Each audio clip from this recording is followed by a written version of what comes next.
Hola, ¿qué tal? ¿Cómo están? Bienvenidos y bienvenidas. Soy Hugo Ramírez y listo para ofrecerles la emisión vespertina del Contacto Sur correspondiente a la fecha de hoy, jueves 4 de febrero de 2021. La crisis sanitaria que vive Latinoamérica y el mundo está generando serias dificultades con el cumplimiento del derecho a la educación. La no presencialidad, la brecha digital, el recorte de los presupuestos son factores que ponen en riesgo la calidad de la educación para jóvenes y adultos. Así lo señaló la doctora Susana Hess-Kalcher, directora regional Centroamérica, México y el Caribe de DBB International. Sin embargo, pese a lo desafiante de la situación, Hess-Kalcher considera importante poner en práctica las alternativas que colectivamente se señalaron en el quinto encuentro andino de educación para jóvenes y adultos. Entre ellas se destaca aprovechar el potencial de las radios comunitarias combinado con las nuevas tecnologías, profundizar las relaciones interculturales, mayor incidencia con las autoridades de gobierno para apoyar la EPJA, entre otros. En esta ocasión les presentamos el diálogo, la entrevista realizada por Andrés Ramos desde Colombia a la doctora Susana Hess-Kalcher, directora regional Centroamérica, México y el Caribe de DBB Internacional. Un saludo para nuestros amigos y amigas de América Latina y de toda el Abya Yala. El día de hoy nos encontramos con una maravillosa invitada, la doctora Susana Hess-Kalcher, directora regional de Centroamérica, México y del Caribe de DBB Internacional. Un saludo especial, doctora Susana. ¿Cómo se encuentra el día de hoy? Muy buenas tardes, me encuentro muy bien, gracias a Dios. Les saludo afectuosamente desde México. Doctora Susana, ya llevamos un mes largo en el que vivimos la experiencia del quinto encuentro andino que se organizó de manera virtual. Me gustaría que nos contase en estos momentos cuál es la situación de Centroamérica frente al acceso de la educación en la actual pandemia. En la actualidad, por ejemplo, en México, donde está nuestra oficina regional, pues la pandemia ha develado que hay serias dificultades, ¿no?, con la relación al cumplimiento de este derecho. Sobre todo considerando que el proceso a la oferta educativa en esa modalidad virtual que nosotros estamos aplicando fue un poco un reto, ¿no?, para todos los sectores. Y también de acuerdo con el PNUD, es importante revisar el acceso a esa infraestructura, a los recursos materiales, humanos, y hacer una reflexión constante que aborde esa problemática de la brecha digital. En ese sentido, podemos también hablar de que hay un cierto analfabetismo digital, ¿no? Y también en el caso de México, tenemos unos constantes cambios estructurales en la política educativa. Por ejemplo, en diciembre del año pasado nos informaron que el primer semestre de este año, del 21, va a cambiar la secretaria de Educación Pública. Entonces, estos cambios importantes en la política también conllevan, digamos, retrasos en cumplimientos, ¿no?, que también afectando por la pandemia que vive el país, o sea, esa combinación es un gran reto para cumplir metas. Y otro reto importante que también hablamos mucho en el quinto encuentro andino es la asignación de presupuestos para la EPJA en México, en Guatemala, en el Caribe, y en el caso de México disminuirá considerablemente este año, lastimadamente. Bueno, se habla también en este quinto encuentro andino de lograr una gobernanza, justamente para recaudar también logros y apoyos hacia la EPJA. ¿Qué actores deben involucrarse para que se logre esta gobernanza hacia la educación de personas jóvenes y adultos? Sí, esto realmente es un gran reto porque el concepto EPJA no queda, digamos, en todas las cabezas todavía de los tomadores de decisión. Entonces, actores claves de la política desde el nivel municipal, regional, hasta la política nacional, pues debemos hacer mucho más propaganda sobre estas autoridades educativas, que también estén, digamos, conscientes de que EPJA es un método de formación para jóvenes a partir de 14, 15 años y adultos a lo largo de su vida. Es una educación no formal y esto no queda muy claro todavía, este concepto en esos tomadores.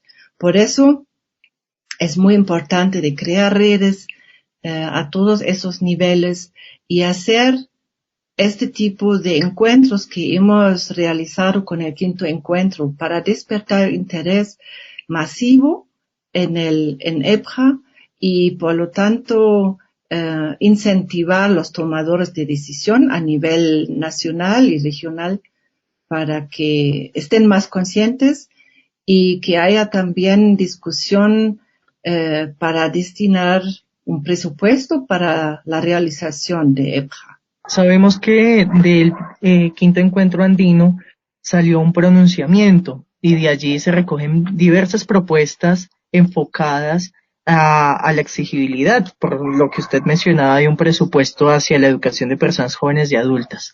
¿Qué mecanismos de exigibilidad social se pueden generar para priorizar a la EPJA como política y sobre todo como política pública en América Latina, que fue un tema también que surgió bastante dentro del quinto encuentro andino? Bueno, nosotros consideramos que los espacios destinados a la reflexión y al intercambio de saberes, siguiendo estas particularidades del contexto, son importantes para generar un proceso con las siguientes características. O sea, primero es reconocer esa problemática, ¿no?, de la EPJA y sensibilizar sobre dicha problemática y luego reconocer de sus acciones en esa materia y reconocimiento de actores claves y apertura de agendas de trabajo. Por lo tanto, también generar redes de diálogo y apertura de espacios para que estemos todos en sintonía, tanto las autoridades educativas y los actores de la EPJA, los docentes, los que reciben la formación. Entonces, son varios pasos y cada paso requiere una intervención de sensibilización, ¿no? Sabemos que el quinto encuentro andino pues acoge a gran multitud de países y en este caso Centroamérica tuvo también una participación muy activa. Me gustaría saber y que pudiera contarnos cómo fue la participación desde Centroamérica en este quinto encuentro andino, qué se llevan, cuáles fueron también esos aportes para la EPJA. Sí, de hecho, se involucraron nuestros colegas de Cuba, de Guatemala, aquí de México, en las diferentes mesas de talleres que ha habido en ese quinto encuentro. Entonces, en cada mesa estaban participando y sacaron soluciones que tenían que ver mucho también con la actual situación de la pandemia, ¿no? El acceso a la educación para las personas que viven muy alejados y surgió la idea de renovar, por ejemplo, las radios comunitarias como un nuevo medio que hay que potenciar y mezclar con nuevas tecnologías a distancia. Y esto me pareció muy importante de buscar una nueva mezcla de tecnologías, porque no todas las personas tienen acceso por su lejanía donde viven, ¿no? Y entonces, estos fueron los aportes integrales que las personas de los tres países, de Cuba, Guatemala y México, han hecho en estas mesas, donde se ubicaron también nacionales, hasta Brasil. O sea, en realidad no fue tanto un encuentro andino, sino casi un encuentro latinoamericano. Sobre todo que iba enfocado al desarrollo ciudadano, ¿no? De la ciudadanía como tal y poder cualificar todas las capacidades que tiene la EPJA gracias a la contribución de cada uno de los países. Me gustaría también que nos contara un poco acerca de qué se espera ahora lograr, pues luego del quinto encuentro andino, respecto a la participación y a la unión también de Centroamérica en contribución y en alianzas con los países andinos que trabajan arduamente por la educación de personas jóvenes y adultas? Bueno, en nuestros países, donde yo estoy a cargo, las organizaciones de la sociedad civil continúan construyendo e impulsando ofertas educativas con el enfoque de derechos humanos, con la perspectiva de género, la interculturalidad, que también es un gran reto. En el sur de México tenemos un proyecto transfronterizo entre Chiapas y los departamentos de Guatemala. Y entonces están continuando procurando el acceso a la oferta educativa gratuita, generando múltiples vínculos con las autoridades para poder, retarlos que también se involucran las autoridades y para construir, un concepto integral y la oferta a nivel regional, al nivel local, ¿no? Sobre la construcción de propuestas desde el Estado, los gobiernos, la academia es muy importante y las autoridades de EBJA, ¿no?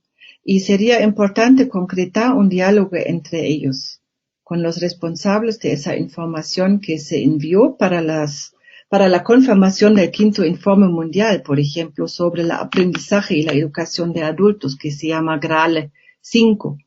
Este se va a publicar en el año 2022.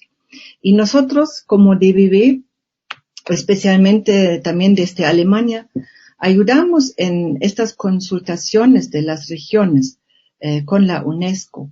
Y, por ejemplo, va a haber una conferencia en el Caribe a la cual contribuimos con nuestras contrapartes en Cuba.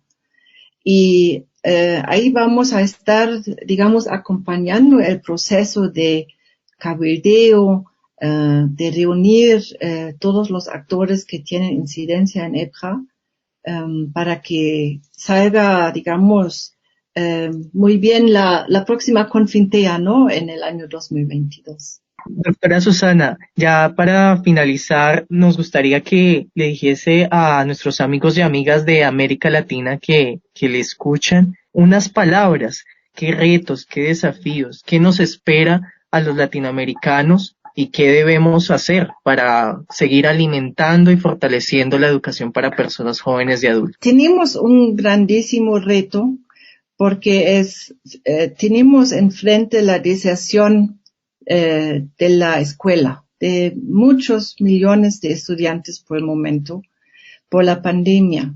Entonces, el cierre de escuelas y de la enseñanza formal es un gran reto porque quizás para algunos estudiantes ya no van a volver a tener una educación primero formal, ¿no? Entonces, como diría, un ejército luego de iletrados va a ingresar quizás a buscarse un puesto laboral, pero no les va a resultar porque les va a hacer falta mucha educación todavía. Entonces ojalá que las autoridades se den cuenta para poder promover todavía la reinserción en la escuela, para que por lo menos tengan su secundaria, para que puedan tener un oficio y un ingreso digno. Y esto va a ser un gran reto porque la pandemia realmente nos ha hecho un poco un borrón a nuestros avances en el tema de la EBJA y de la formación de muchos jóvenes y de adultos. Por lo tanto, el tema de la EBJA tiene mucha incidencia en el futuro para poder acompañar estos procesos que han dejado muchos vacíos. Agradecemos su presencia, de poder regalarnos un poco de su tiempo a toda la Asociación Latinoamericana por la Educación Radiofónica y Comunicación Popular, ALER. Estamos muy contentos de escucharla y sobre todo saber que Centroamérica se suma y trabaja arduamente por consolidar y posicionar a la EBJA, sobre todo como una respuesta estratégica frente a los efectos de la pandemia, a los efectos sociales que ha traído y que sobre todo debe reflejarse en todas las políticas de desarrollo de nuestros países de América Latina y del mundo. Agradecemos, doctora Susana, por su tiempo y dedicarnos a este espacio. Gracias también. Cuídense mucho. Gracias a toda la Abya Yala por escucharnos. Yo soy